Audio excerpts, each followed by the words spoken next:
You know, you get a fucking Dauntless Dorbark 2020. Now every other creature gets +20, +20. No. What I like to with do trample. What I like to do was play tribal, and there was a card called Coat of Arms. Coat of Arms states that every other creature gets +1/+1, for, +1/+1 for each other creature that shares a creature type with it. Oh, of course, These cops can suck my balls, bro.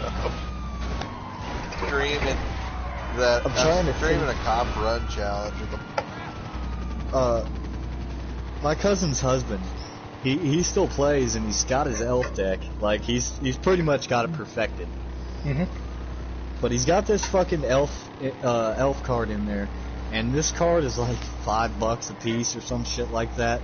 Mm-hmm. But every time he taps, every time he gets to take his turn, basically he plays another elf, and then he counts all his elves, and then once he uses that card, it gives him health equal to the number of elves.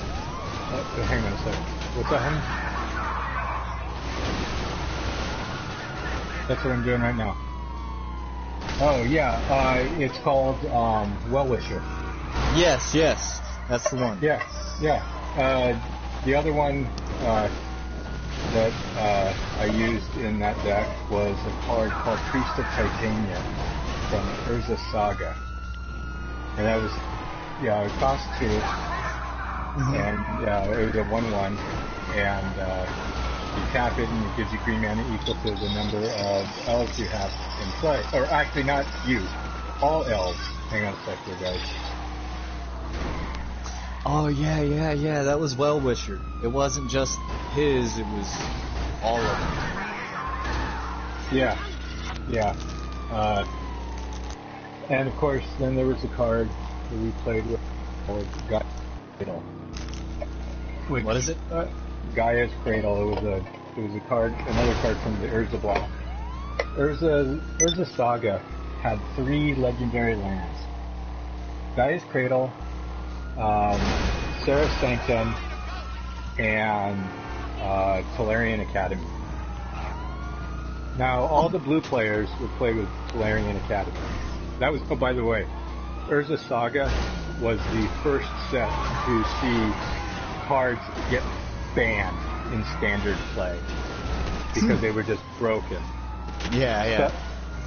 Stuff like Grim Monolith. Cost 2 to cast, tap it at 3 colorless in mana pool, and then it doesn't untap, but you pay 2, and it untaps. Well, I used to play a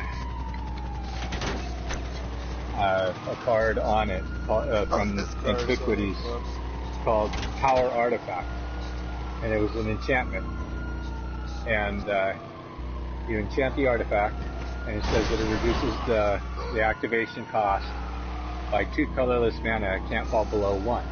Well, what I would do is I would play Power Artifact, generate an infinite amount of mana, and just go to town.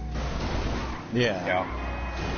But like my EDH deck, which is a singleton format deck, I have a card called Omniscience from one of the core sets. Now, it costs 10 to cast, 7 colorless, or 6 colorless, 4 blue, and it when I play it, it says that I can play I can cast any spell without paying its mana cost. Well, I have another card in my deck called Enter the Infinite, which says draw your entire library and put 1 back. You have no maximum hand size till the end of your next turn.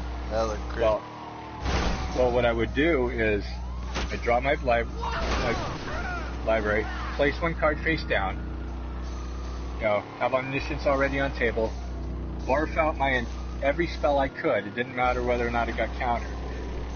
And then I would play Mind's Desire. And I would have, counter backup to that. And Mind's Desire states that for shuffle your library, reveal the top card, play it without paying its mana cost, and then repeat for each spell played after that was played before this.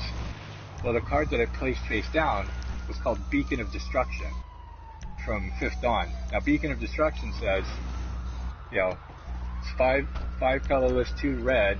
Play Beacon of, when you cast it, deal 5 damage to target creature or player, then shuffle it back into your library.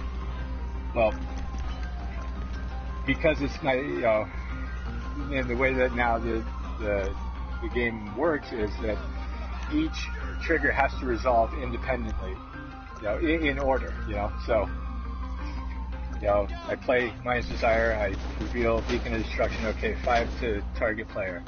Then trigger from Beacon of Destruction goes on top of everything else, resolves, and it just keeps doing this, so I machine gun everybody in a multiplayer game. Yeah. When I built my Tree Folk deck, it was purely out of spite. Mm-hmm. Because I went to go stay with my cousin and her boyfriend. Her. So the one that taught me how to play. It was. I can't bring it right now, boss. It was that one's sister. Yeah.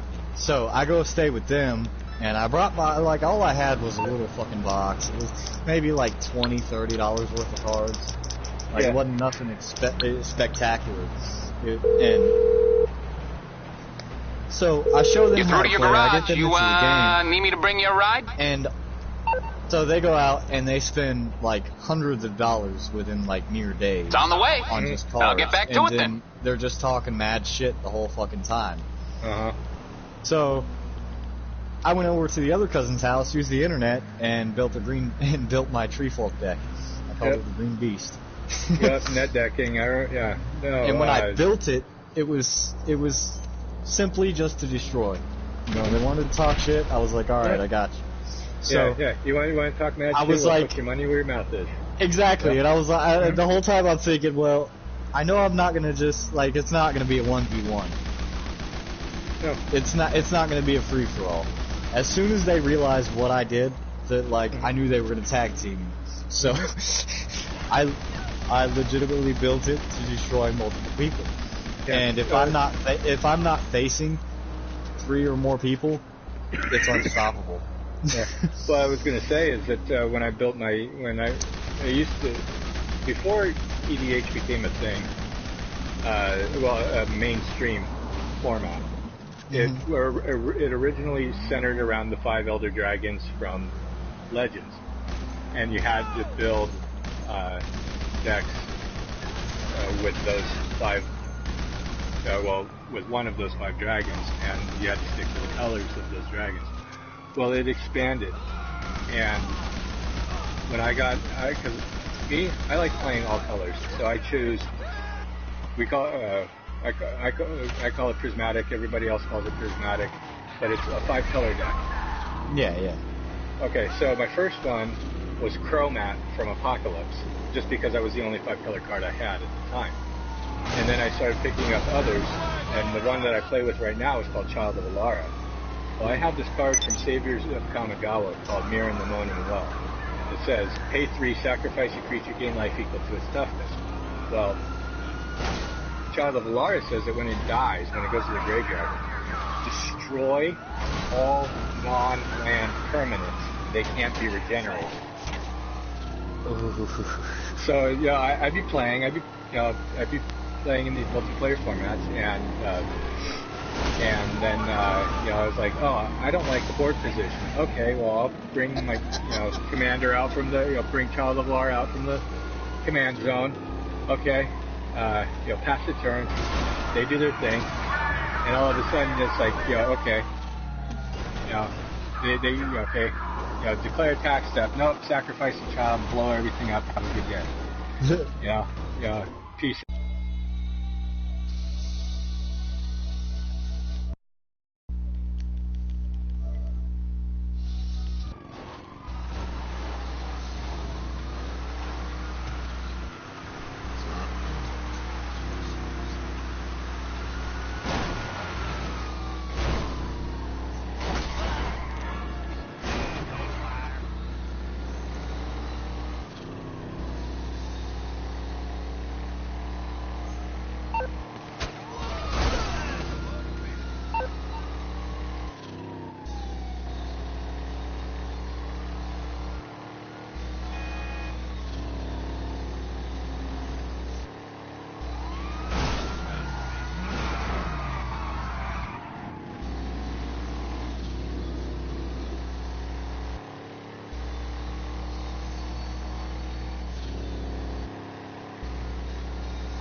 farm XP. Managed to do all this, which I am doing.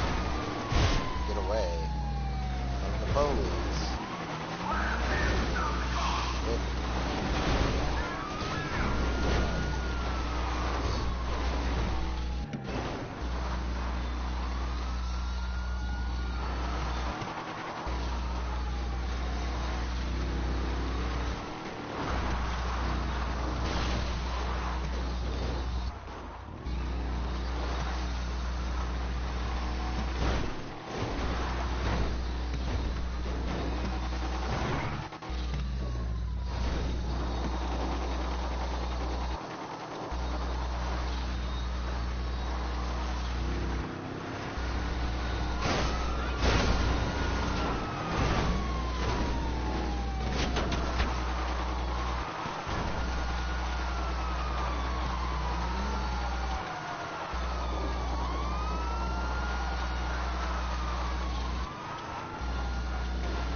Be all.